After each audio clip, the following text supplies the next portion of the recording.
NH투자증권의 WM 마스터즈 우리 강승원 책임 연구위원님 모셨습니다. 어서 오세요. 네, 안녕하세요. 네, 안녕하십니까. 네, 어서 오십시오. 안녕하세요. 오랜만에 뵙는 것 같아요. 되게 오랜만에 뵙습니다. 예. 네. 어떻게 요즘 뭐 어떠세요? 요즘 사실 주식시장도 좋지만 채권시장도 상당히 좀 강한 모습이잖아요.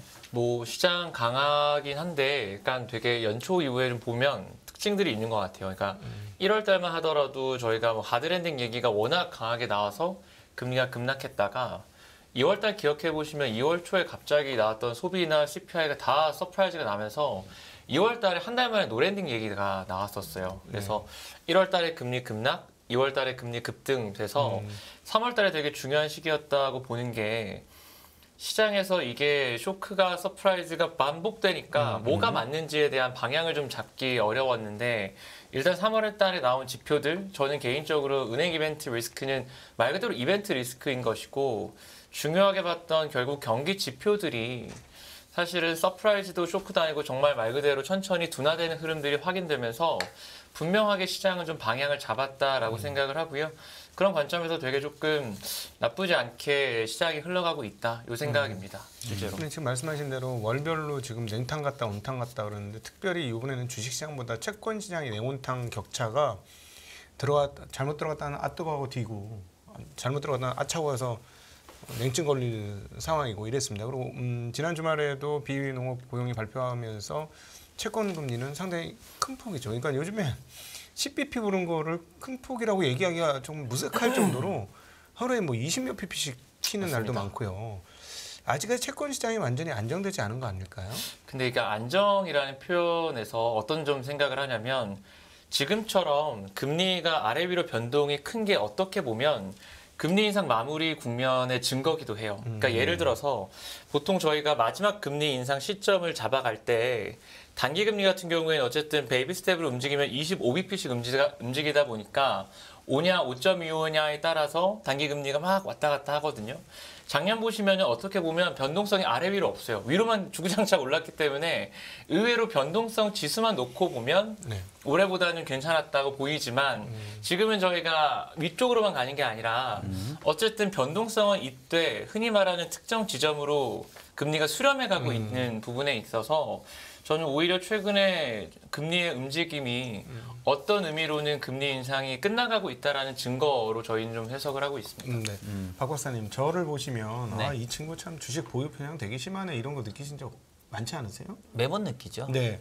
근데 요즘 채권 시장 보면 전 채권 시장 플레이어들이 네. 보유 편향 진짜 심하다 이런 생각을 지울 수가 없어요. 시장 네. 전체가 얘네들 이렇게까지 할 필요가 있어? 네. 아니, 아무리 이제 페드가 금리를 뭐 더 올리겠다고 하는 게 좀 뻥카처럼 들릴지라도 그래도 현장에 있는 지금 현재 시점에서의 콜 기준금리가 있잖아요. 네네.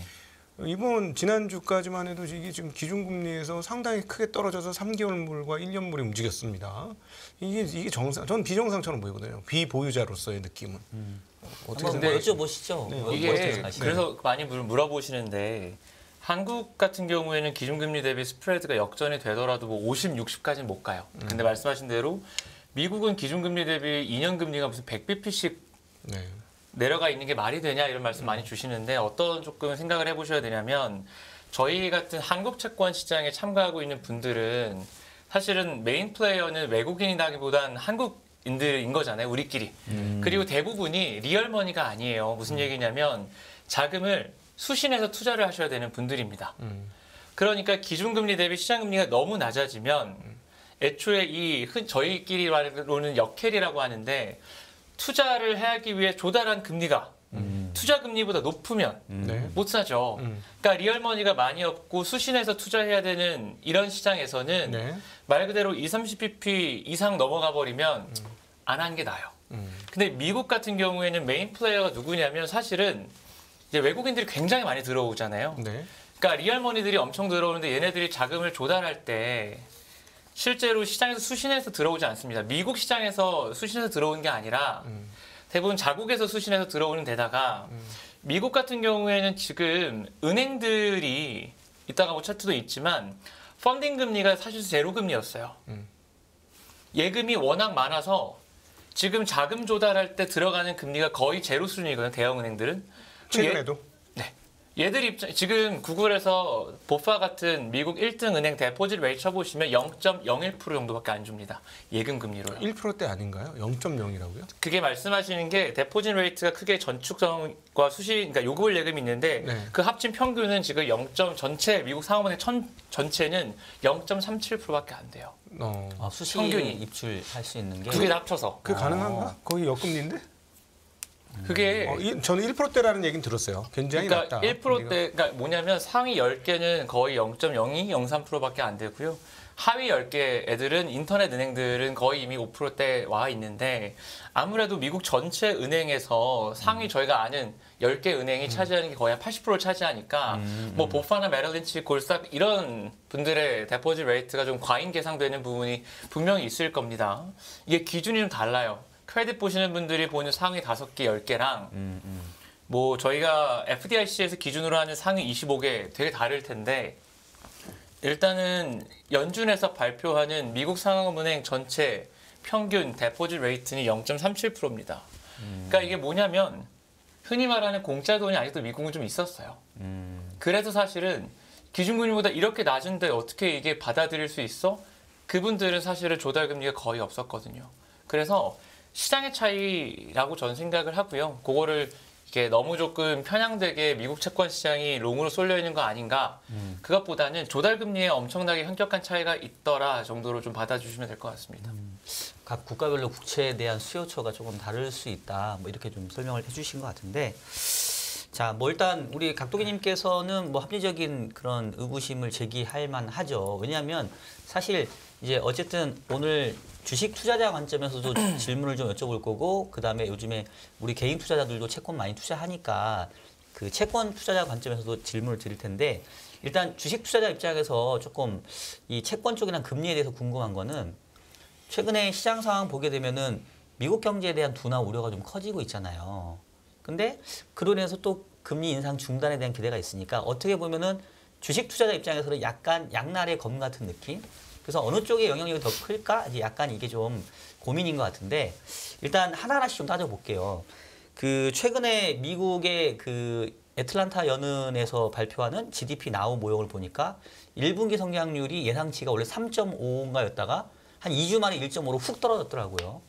그만큼 약간 미국 경기에 대한 우려가 지금 커지고 있는 것 같은데, 지금 우리 위원님 보시기에 올해 미국 경제 성장 전체적인 흐름하고 레벨 어느 정도 지금 보고 계시나요? 뭐 이미 연준이 올해 4Q 바이 4Q로 0.4 정도를 내놓고 있기 때문에 저희도 뭐 올해 4분기쯤 가면 0%대로 내려가 있을 거라고 생각을 하고요. 저희가 미국 경제에 대해서 보는 시각은 출발점이 높아서 그렇지 낮아지는 흐름 자체는 뭐 바뀌기는 좀 어려울 것 같아요. 저희가 여기서 강하게 피스컬 스티뮬러스가 들어오거나 아니면 통화 정책에 또 강하게 도와주지 않는 이상은 일단 미국 경제는 정책 지원 없이는 내려가는 흐름 자체는 맞을 것 같고, 저희가 이 모든 거를 통과하는 모든 걸 관통하는 한 가지 테마를 잡자면 작년에부터 제가 여기 올 때마다 말씀드리는 건데 초과저축 고갈 문제가 제일 크다고 봐요. 저희가 작년 연말에 어떤 말씀들을 드렸냐면 작년에 저도 사실 틀렸고요.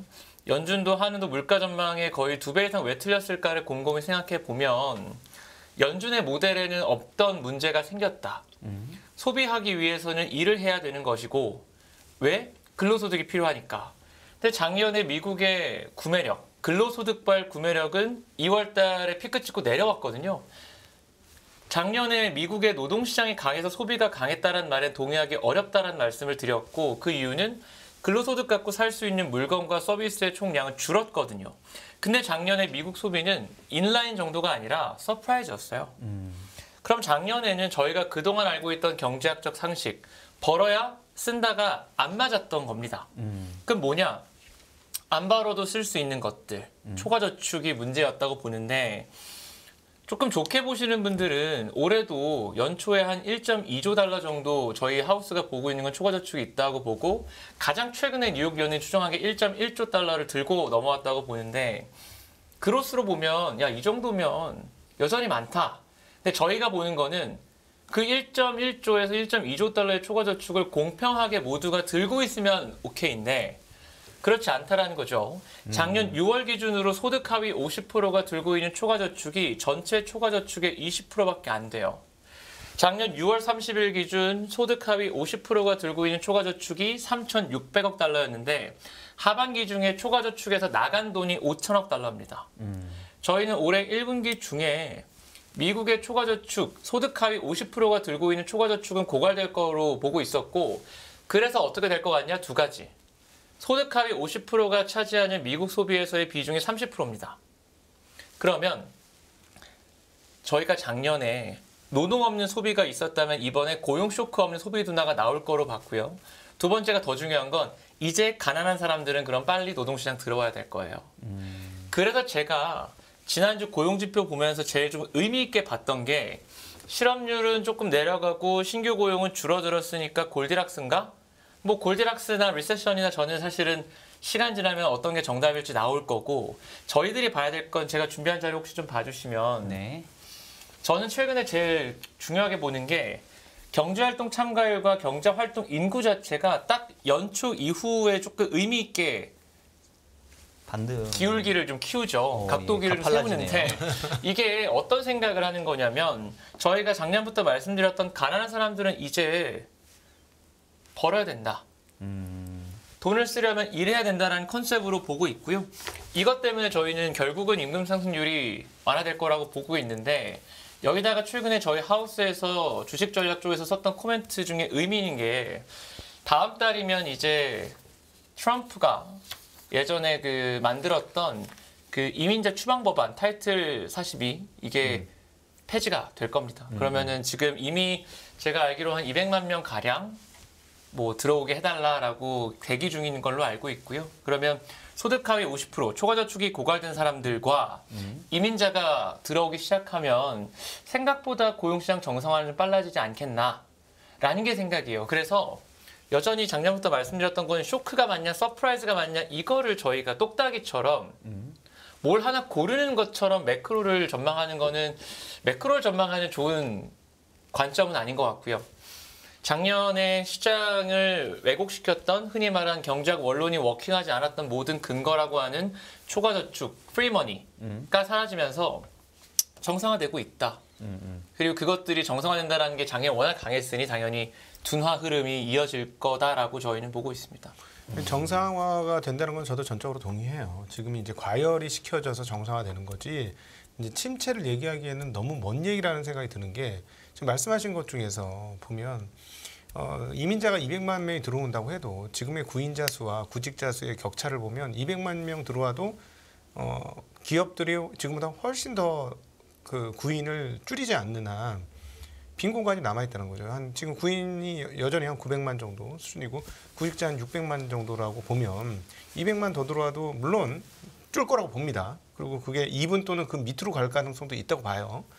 그러나 그렇게 되기까지는 상당한 시간이 있기 때문에 제가 왜 자꾸 채권하는 애들이 보유 편향이 많다. 근데 듣고 보니까 보유 편향이 있을 수밖에 없네요. 자금 조달 금리가 싸니까 막 질러댈 수 있으니까. 그리고 두 번째가 네. 사실 요거가 저는 항상 이번 사이클에서 그 주식 전략 쪽이랑 채권 전략 쪽이 크게 나를 안 세워도 된다라고 왜 보냐면 저희가 예전에는요. 채권 롱콜을 세게 하려면 인하 콜이 필요했고 인하를 하기 위해서는 경기가 뭔가 문제가 심각하다라는 걸 증명했어야 돼요. 네. 그럼 사실은 당연히 이코노미스트 채권 전략가 주식 전략가들은 모든 약간 관점이라는 게 있으니까 다를 수가 있는데 저는 이번 사이클에서 채권 전략을 볼 때 뭘 중요하게 보냐면요. 예전처럼 경기 침체 콜이 금리 인하의 선결 조건이 아니라고 봐요. 무슨 얘기냐면 작년에 물가가 저희가 9%를 봤습니다. 네네. 그리고 9%를 봤던 여러 가지 근거가 있겠지만 전쟁으로 인한 공급 병목이 있었을 거고요. 제가 방금 말씀드렸던 프리머니가 엄청나게 시장을 왜곡시킨 게 있을 거예요. 그러면 지금까지는 제가 금리 인하가 나올 것 같습니다라는 이야기를 할 때는 침체를 말씀드려서 굉장히 불편하셨을 수 있겠지만 제가 올해 내년을 볼 때 금리 인하를 해야 될 겁니다를 말씀드릴 때는 침체가 아니라 경기가 정상화되고 물가가 정상화되면 금리도 정상화돼야죠. 기준금리가 5%고 50bp씩 올리고 75bp씩 올렸던 게 굉장히 오랜만에 나왔는데 그게 그럼 미국 경제가 코로나 이후에 2년 만에 잠재 성장률이 2배 이상 가서냐? 는 아닐 거잖아요. 프리머니 힘일 거라고 봅니다. 그럼 적어도 정상화에 동의하신다면 금리 정상화도 저는 그렇게까지 위험 자산을 투자하시는 분들이 저어야 할 필요는 저는 없다고 생각해요. 아니 저는 할 얘기가 많아졌어. 자, 네, 각을 세우지 시작하시죠. 않아요. 각을 세우지 않고, 그러니까 여기서 이제 시청자분들의 도움을 드리기 위해서 왜 각을 세우냐 이 말씀을 하셨냐면 채권 시장이 최고 좋을 때는 경기가 침체로 빠지면 금리를 낮춰야 되니까 채권의 상승장이 시작됩니다. 반대로 경기가 그렇게 침체가 되면 주식시장은 어려워지죠. 그러니까는 채권 시장이 좋아야 되는 환경이 주식 기업 활동에 좋지 않으니까 각을 세운다라고 저한테 얘기를 하신 것 같아요. 배경에는 그런 것 같은데 저는 미국 시장하고 한국 시장하고 구분해서 얘기를 해야 될 것 같아요. 그러니까 한국 시장에 대해서 우리 강 연구원님께서 말씀하신 부분은 저는 상당히 동의할 수 있어요. 무슨 말이냐면 한국은 금리가 내려가야 될 것 같아요. 하반기 쪽으로 가면 한 번 또는 두 번 금리가 내려가야 될 것 같아서 여기서 그 채권에서의 바이콜 유효하다고 봅니다. 근데 미국은 우리가 생각하고 측정하지 못하는 지금 말씀하시는 뭐 프리캐시라고 표현을 했던 그런 쪽의 자금이 생각보다 되게 많지 않을까 하는 생각을 지울 수가 없는 거예요. 지난 1년간의 흐름을 보건데 그래서 그 경기가 이제 그 정상화되어지고 말씀하신 대로 인플레이션도 정상화된다고 금리가 정상화되는 게 궤를 같이 하면서 이루어지는 게 아니라 시차를 두고 이루어질 것 같은 거예요. 자꾸만 이렇게. 그러니까 제가 왜 채권 시장이 오버하는 것 같아라고 이 생각을 지울 수가 없냐면 지난 1년간 보면서 와 얘네 40년간 달렸더니 겁이 없구나라는 느낌 너무 많이 들어요. 미국 채권 시장에 있어서는 특별히. 그러니까 조금 오버하는 것 같은데 생각보다 너희가 생각하는 것만큼 그렇게 빨리 금리가 안 떨어질 것 같아. 조금 분기나 두 분기 이후에 금리가 떨어질 것 같은데 하는 게 저의 이제 관찰자로서 저도 매일같이 이제 미국 채권 시장을 몇 년째 봤잖아요. 매일 보니까 주식 채권을 안 하고 이제 훈수만 뜨는 입장에서는 그렇게 보이더라고요. 저는. 네. 근데 뭐 저도 만약에 통화 정책에 대한 의견을 물어보신다면 저도 베이스는 미국의 금리 인하는 내년 초로 보고 있어요. 그러니까 예를 들어서 저희가 보는 시각은 5월 달에 마지막 인상하고 종료하고 3분기에 QT가 끝날 거고 그럼 4분기에 인하 시그널이 나와서 빠르면 진짜 연말, 늦어도 내년 연초에 금리 인하를 보고 한국은 늦어도 10월 달 인하를 보고 있습니다. 그래서 말씀하신 대로 미국과 한국은 분명히 구분해서 봐야죠. 그러니까 저희가 어쨌든 한국이 미국보다는 훨씬 더 경기 모멘텀이 안 좋을 수밖에 없는 환경이라는 건 다들 동의하는 거기 때문에 저 역시도 그 인하 시점에 대해서 물어보신다면 똑같이 한국과 미국이 할 거라고 보지는 않습니다. 자, 제가 조금 정리를 해보면 우리 각도기님 이제 주식의 보유 편향이 높은 관점에서는 주식 가는 건 좋은데 채권도 같이 강하니까 별로 찝찝한 건가요 지금? 그건 아니에요? 오해하지 마세요. 네. 전혀 아니고 네. 제가 요즘에 저 채권 각도기로 불려요. 아 그렇습니까? 제가 이건 사야 됩니다. 이건 너무 과한데요. 금리가 올라야 될 것 같습니다. 하면 거의 뭐 이게 뭐 일주일 상으로 다 맞추는 거예요. 제가 그래서 저희 채널에서 저보러 증시 각도기 때려치고 주식 다 팔면 안 돼요? 그러면 채권 각도기처럼 주식 잘 보는 거 아니에요? 저한테 그러세요.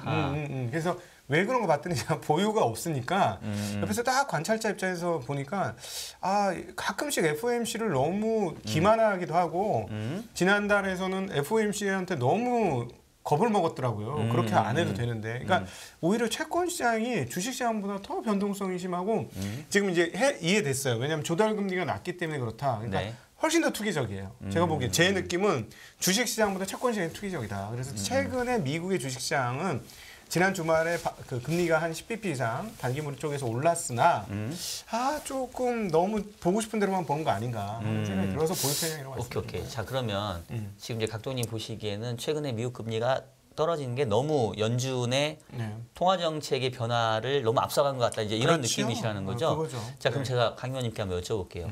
사실 최근에 이제 금리가 하락한 이유가 뭐 여러 가지 수 있을 거 아니에요. 뭐 경기 둔화 우려도 있고 뭐 흔히 말하는 연준 피봇에 대한 기대도 있을 수 있는데 아까 이제 프리캐시를 얘기한 걸 들어보면 약간 그냥 유동성의 힘에 의해서 사실 올해 들어서 주식도 좋고 채권도 좋고 금도 좋고 뭐 코인도 좋고 다 좋잖아요. 근데 최근에 제가 차트를 보니까 연준의 대차 대주포가 다시 늘어났잖아요. 그죠? 그럼 결국은 돈이 풀렸다는 얘기인데 그런 돈이 풀린 효과로 좀 금리가 떨어진 것도 좀 있지 않을까요?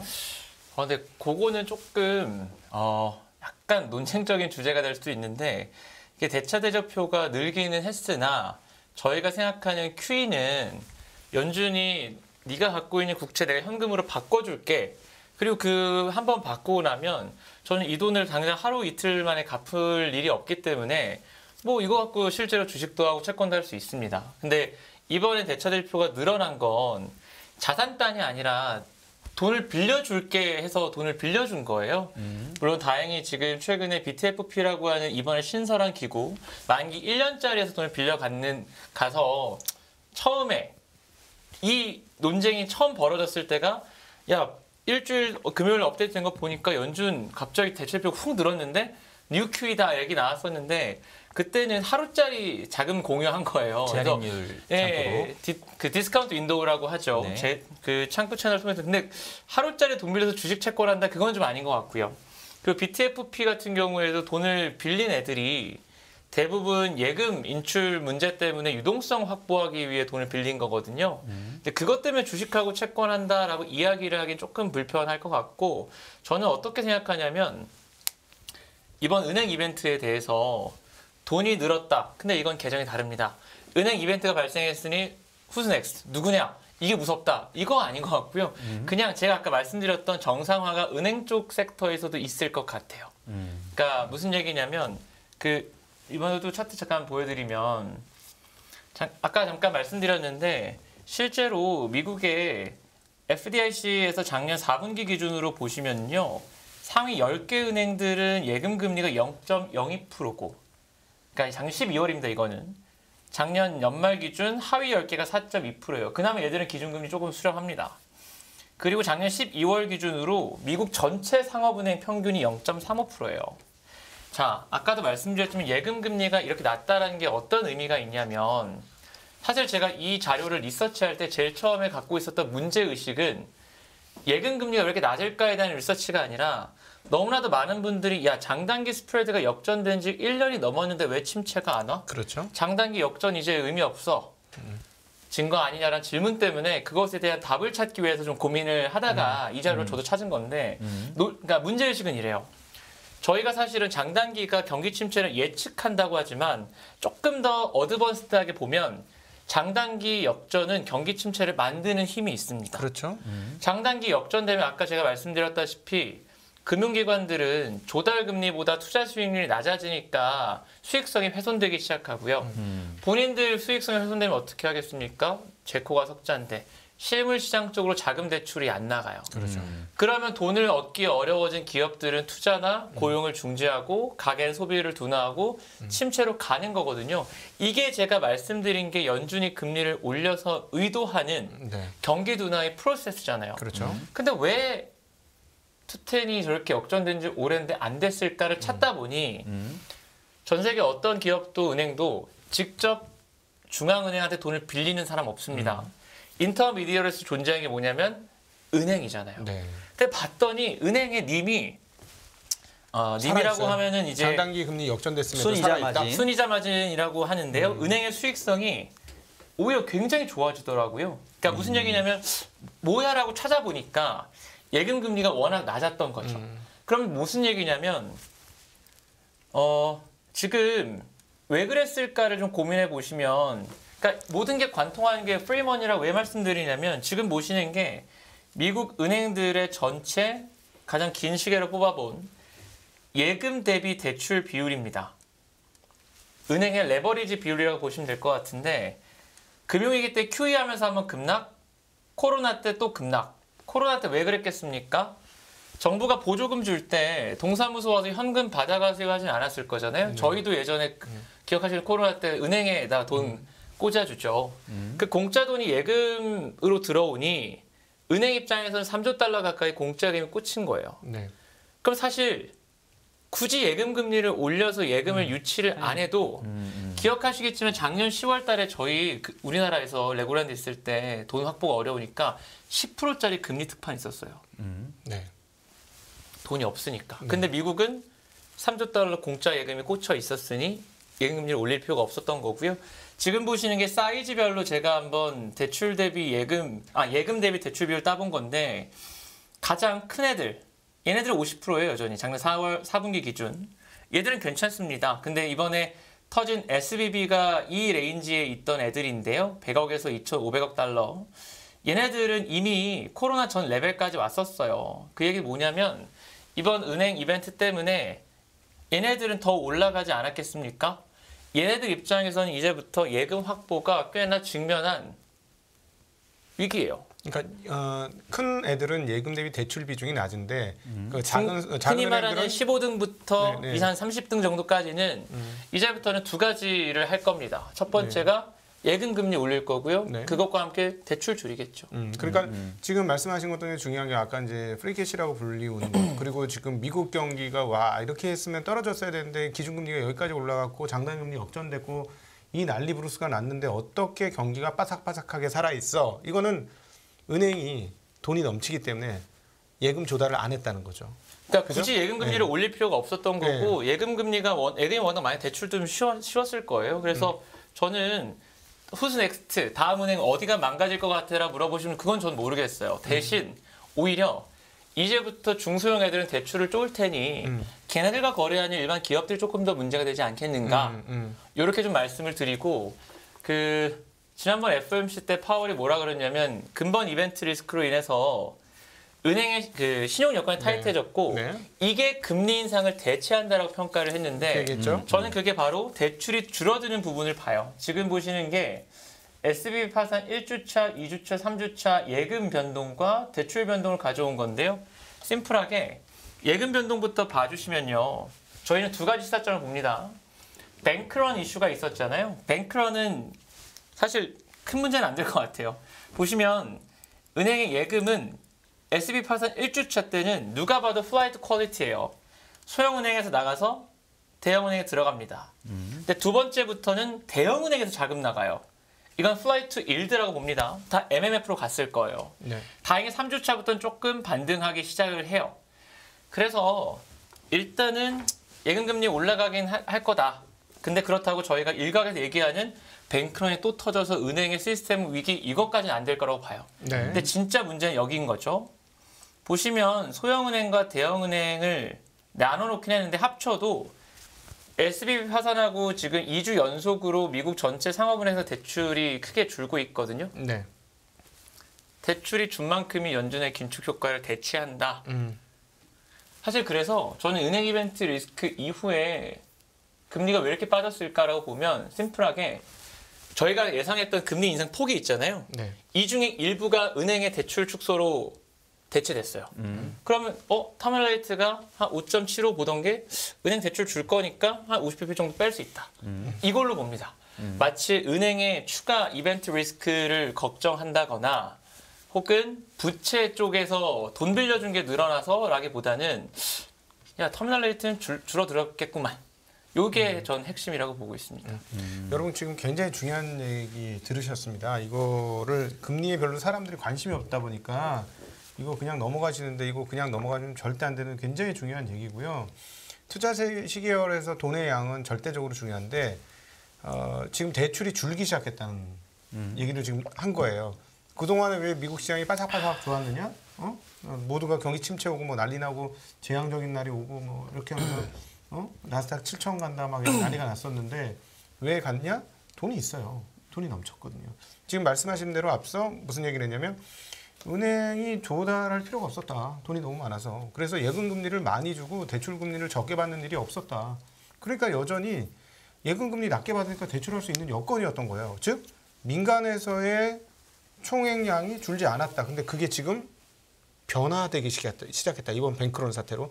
저도 그래서 제일 미국에서 관심이 많은 것, 그리고 파월도 그 얘기를 했던 걸로 아는데 제일 관심 많은 게 이제 대출이 줄면 저는 주식시장은 재앙이 오기 시작한다. 미국 시장이. 그럴 수 있다고 보거든요. 아니 근데 우리 강 의원님 말씀하시는 뉘앙스를 들어보면 지금 경기 여건 자체는 좀 둔화 쪽으로 보는데 그걸 침체라기보다는 약간 좀 소프트 랜딩 쪽으로 보는 거 아니에요? 소프트까지 보니까 저희가 보는 거는 네. 그냥 마일드 리세션 정도를 보고 있고 저희가 생각하는 은행 이벤트도 경기는 둔화되는데 이거를 조금 가속화하는 촉매제 정도로 해석합니다. 근데 제가 보는 입장은 주식자 입장인 저 입장에서는 네. 대출 감소폭이 눈에 띄게 나오면 문제가 생깁니다. 특별히 자본시장은 특별히 문제가 생길 거라고 봐요. 채권시장은 좋을 수 있지만 주식시장은 굉장히 어려운 일이 벌어질 것 같거든요. 그래서 저는 오히려 이게 좀 궁금해요. 이 대출의 감소가 계속 유지가 될 거라고 보시는지. 근데 지금 어쨌든 아까도 보여드렸지만 대형은행에서 대출이 의미 있게 줄고 있지는 않고 소형은행 쪽에서 대출이 줄고 있기 때문에 저희가 보고 있는 건 진짜 저희가 금융위기 때랑 비교하시는 게 조금 불편한 게 금융위기 때는 대형은행들부터 문제가 시작됐어요. 네. 저희가 다 알고 있는 베어스탠스 뭐 이런 애들부터 시작됐으니까 네. 위쪽부터 터지니까 영향과 속도가 굉장히 빨랐는데 네. 이번에 사실 아래쪽 애들부터 좀 터지는 문제라 네. 천천히 경기가 좀 둔화되는 흐름 정도로 생각하고 있습니다. 근데 이 차트를 사실 다시 보면 우측이 지금 대출 자금 변동이잖아요. 그 SVB 파산 1주차 때는 대출이 그래도 있었고 왜냐하면 이게 반영 안 됐을 예정된 거니까. 거였으니까 집행이 예. 됐죠. 그다음에 2주차에는 훅 빠졌는데 3주차에는 또 소형은행은 빠졌지만 대형은행은 늘어나서 숫자로 보면 얼핏 보면 거의 비슷한 수준인 것 같거든요. 이거를 합쳐서 2주 정도로 보시면 네. 어쨌든 저희가 거의 금융위기 가장 빠른 속도의 대출 급감이긴 했습니다. 그래서 의미 있게 대출을 회수한 거긴 해요. 근데 지금 말씀하신 대로 그걸 따져보면 소형은행들은 무조건 이제 조달금리가 오른다는 거 아니에요. 그렇죠. 그럼 무조건 대출 주는 거지. 그러니까 그래서 제가 어떤 생각하냐면 그나마 은행들은 이럴 때 대응할 수 있잖아요. 대출 회수하거나 금리 올리거나 문제는 얘네들과 거래하는 기업들일 겁니다. 근데 소형은행과 거래하는 기업이 흔히 말하는 엄청나게 거대한 기업은 아닐 거고요. 그래서 아마도 지역 경제들, 지역에 있는 애들 그래서 아까도 말씀드렸지만 박사님께서 말씀 잘 주셨지만 저는 뭐 진짜 하다 리세션을 보는 건 아니고요. 경기 둔화되는 흐름이 있었는데 촉매제가 들어왔다. 조금 빨라질 정도 이렇게 보고 있습니다. 워낙 은행 이벤트는 저희한테 트라우마잖아요. 금융위기 때문에. 그래서 너무 이거를 계속해서 이벤트 리스크로 접근하셔서 또 다음번이 누구냐로 본다거나 네.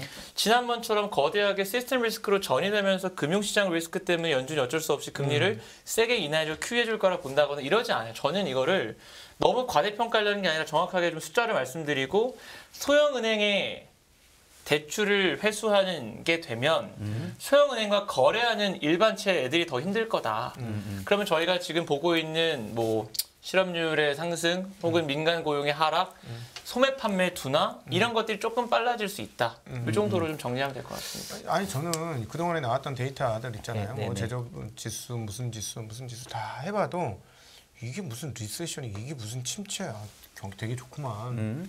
아무리 봐도 그렇지 않았어요. 근데 오늘 말씀하신 거를 정리를 해보면 그 이유들이 이제 설명이 됐는데 조달 금리가 거의 제로 수준까지 떨어져 있다. 또는 1% 미만으로 떨어져 있다. 뭐 이런 상황이니 은행 입장에서는 대출을 안 해줄 이유가 없죠. 자금 조달 대비 대출 금리가 높으니까 소위 말하는 예대 마진이 계속 남으니까 그러면 민간 쪽에서의 신용 창출은 유지가 되고 있었다는 거 아니에요. 아무리 연준에서 QT로 돈을 뺀다고 할지라도. 근데 오히려 저는 이제 지금부터가 궁금한 거예요. 지금부터 민간에서 돈 빼겠구나. 이제부터는. 이런 그러니까 자금 조달이 올라가는데 어떻게 대출을 많이 해줄 수가 있어요. 많이 해줄 수가 없는 거죠. 이건 자연스러운 거 아닙니까? 지금까지 연준 긴축 효과가 전무했다면 그것들이 조금 더 가시화되는 부분들이 있을 겁니다. 네. 자, 근데 제가 지금 사실 조금 데이터를 저도 좀 뜯어보고 말씀을 드려야 되는데 그건 있어요. 금융위기 이후에 그 대형 은행들이 중소기업에 대한 대출을 많이 줄였어요. 그러면 그 중소기업들이 어디서 대출을 받게 되냐? 바로 펀드에서 받기 시작을 합니다. 그게 바로 우리가 흔히 얘기하는 론 펀드거든요. 그래서 CLO 같은 것도 보게 되면 미들마켓 CLO 이래가지고 중소기업에 대한 대출이 은행에서 이루어지는 게 아니라 자산운용사 펀드에서 이루어져요. 그래서 지금 여기 우리 데이터에는 이제 은행만 나와 있는데 실질적으로 제가 알기로는 금융위기 이후로는 중소기업에 대한 대출 의존도가 실제 은행보다는 이런 론펀드로 많이 옮겨간 걸로 알고 있기 때문에 그렇다면 문제가 더 심각한 거 아닙니까? 그러니까 그 부분에 대한 부분도 우리가 체크는 필요한데 이번에 SVB는 이제 은행의 그 뱅크런이잖아요. 근데 지금 뭐 이런 미들마켓 CLO에 펀드런이 있다는 얘기는 저는 아직 못 들었거든요. 저는 지금 펀드런이나 뱅크런을 말씀드리는 게 아니라 구조적으로 자금 조달 비용이 올라가기 시작한 시점이 아니냐를 말씀드리는 거예요. 자금 조달. 네. 그렇죠. 근데 사실 제가 보기엔 그래. 돈이 필요한 사람은 돈이 빌려지냐 안 빌려지냐가 문제지. 돈이 빌려지면 이자는 감당 못할 정도는 아닐 겁니다. 이제 우리가 우려하는 거는 돈을 빌리고 싶은데 못 빌리는 상황인 거지. 적정한 이자를 내고 돈을 빌릴 수 있다고 한다면 그게 문제될 것 같지는 않은데 그거는 저도 한번 데이터를 찾아보고 제가 다음 주에 한번 말씀드리도록 하겠고요. 그러면 지금 결국은 우리 강 의원님이 보시기에는 경기 여건은 둔화되면서 약간 대출도 약화될 수 있는데 그냥 그게 마일드 리세션 정도일 것 같다. 충격을 줄 정도일 것 같지는 않다. 그 정도 생각하고 있습니다. 그러면 뭐 사실 주식시장 입장에서 나쁜 그런 상황은 아닌데 그러면 지금 보시기에 연준의 향후 금리 그 통화 정책은 지금 뭐 이제 거의 끝물에 다 왔다 나오는 거에 좀 동의를 하시나요? 어떻게 보시나요? 5월 인상이 마지막일 거로 보고 있고요. 네. QT도 3분기 정도에는 종료될 거로 생각하고 있습니다. 5월에 인상할 수 있을까요? 저는 못할 것 같은데요.